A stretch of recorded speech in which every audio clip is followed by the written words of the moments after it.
When people ask me, who's the drummer I listen to the most, the answer will often surprise them. So, who's the drummer I listen to the most? Well, the drummer I listen to the most is me. I'm Darryn Farrugia, and welcome.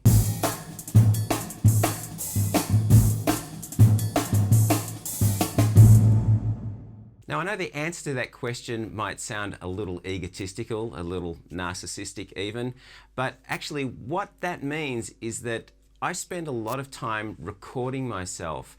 I record gigs, I record myself practicing, I record rehearsals, and just by the very nature of doing YouTube videos, I'm constantly observing myself, listening to myself, putting myself under the microscope. So what I'm encouraging you to do here is actually start recording yourself.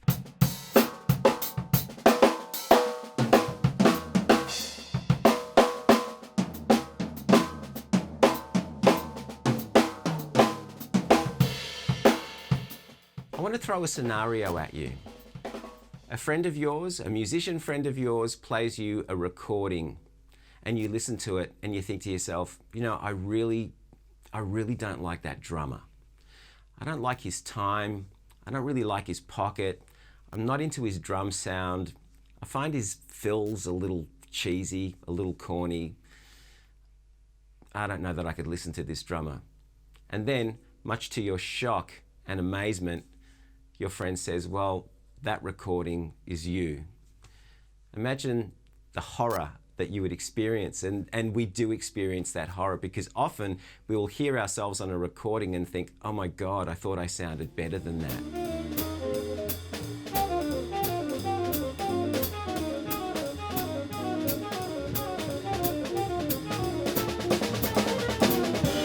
A little while ago, a student asked me this question. The student said, how do you know when you sound good? And that's a good question. We often rely on feedback from external sources, such as your teacher, other musicians, friends, family. And I'm not necessarily talking about compliments. I'm talking about sort of critical analysis, let's say.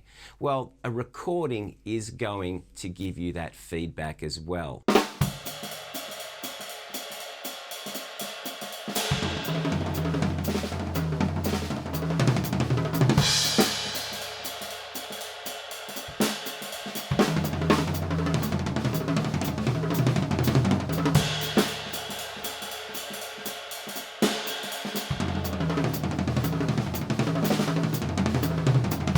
I'm smart enough and been around long enough to know what a good drummer sounds like. I've spent most of my life listening to who I consider to be the best drummers in the world. It could be Steve Gadd, Tony Williams, Vinnie Colaiuta, John Bonham, Elvin Jones, all of these legendary drummers.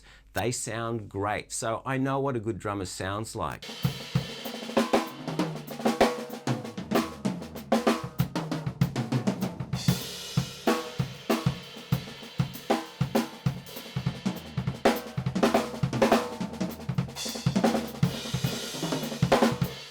So if I know what a good drummer sounds like, then it shouldn't be too difficult for me to analyze what it is that is not good about my own playing and that I can correct. So I use the feedback from the recordings that I make to give me information as to what it is I need to practice.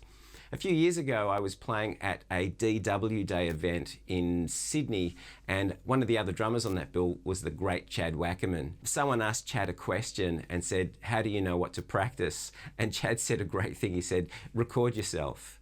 You'll find something to practice. And that's so true. See, by recording yourself, you become intimately aware of those things that you need to address in your playing. I know that for me, listening to the recordings over the years has exposed me to a lot of areas of my playing that need work. I mean, there's no point in practicing things that you're good at. I'm constantly looking for those things in my playing that need work, that need refinement.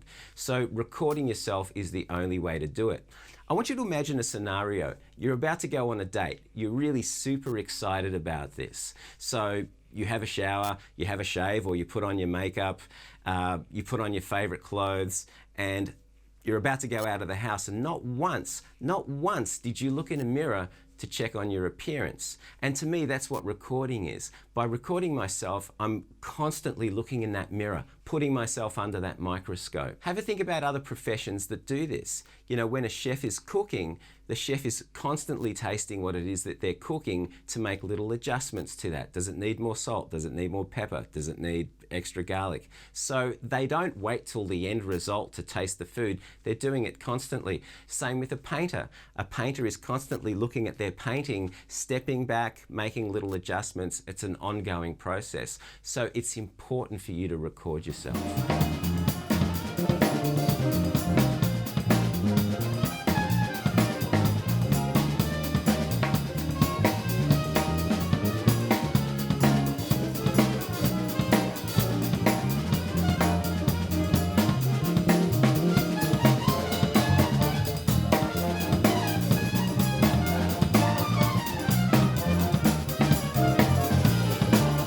What type of recording device should you use? Well, for starters, if you've got a mobile phone, you're carrying one in your pocket. I also like to use other MP3 type recording devices, and I also have a camera that records as well. Sometimes I'll take a camera to gigs, and I'll also set up a camera in here while I practice.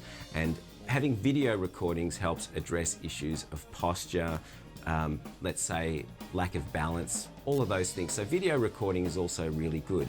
But I think audio recording's really, really important because that really sharpens our ears. It's really important to listen objectively to the recordings that you make if you want to improve.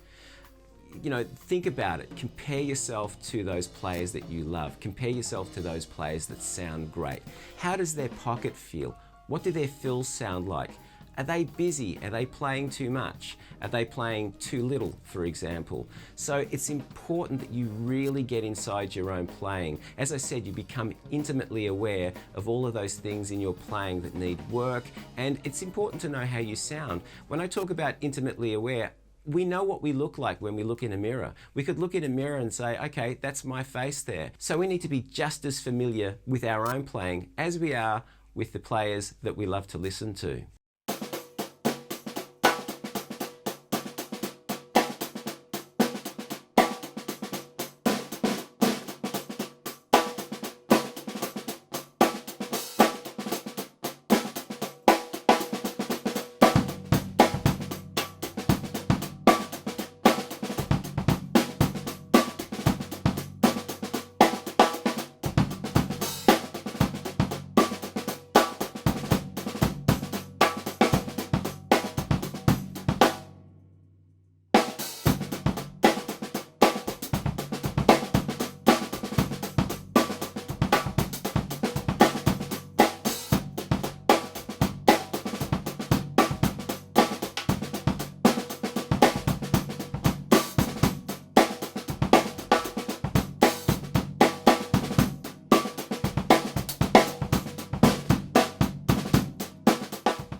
It's important that you don't make the same mistake that I made sort of sometime in the 90s when I was recording myself and then taking notes on all of those things I needed to work on. Because what happened was I only wrote down the negative things, and that list became really long and actually almost unbearable for me to deal with because I just didn't know where to start. It's important that you make a column of all the positive aspects of your playing.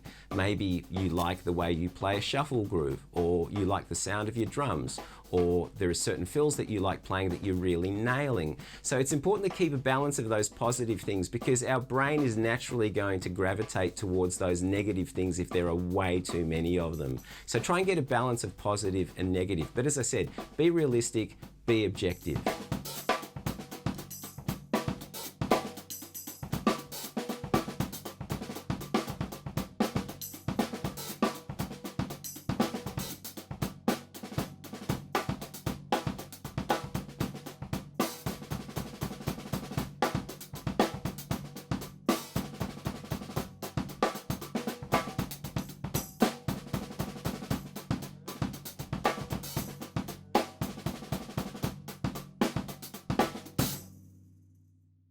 Now, it takes a lot of courage to listen to yourself, and at first it's going to be a little painful, but just stay with it because it's the only way to improve. Another thing that I should say, the way that something feels to play might feel a little different when we listen back to it. I'll give you an example.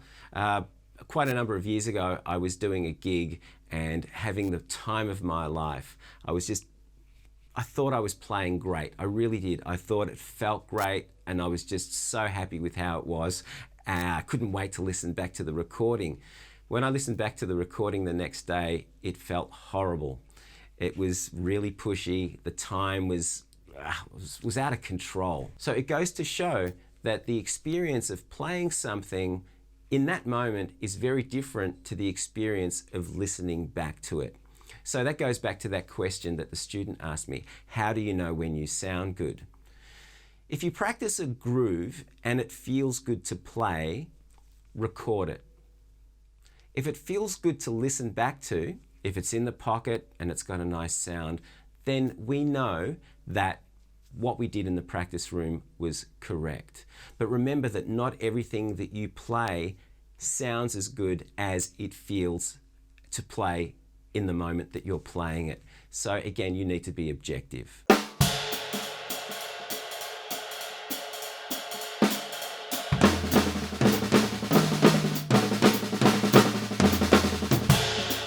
I really hope this information helps. It's a little different to the videos that I've been doing in the past, but it's a subject that's been coming up recently in lessons, so I thought I'd better do a video on it. So, be courageous, take that important step, hit the record button. Now, if you like this video, please give it the thumbs up. If you haven't done so already, subscribe, and remember to hit that notification bell so that you know when I've uploaded a video, which is every week. So, until next week, have a great week. See you soon. Happy practice, happy recording. Bye.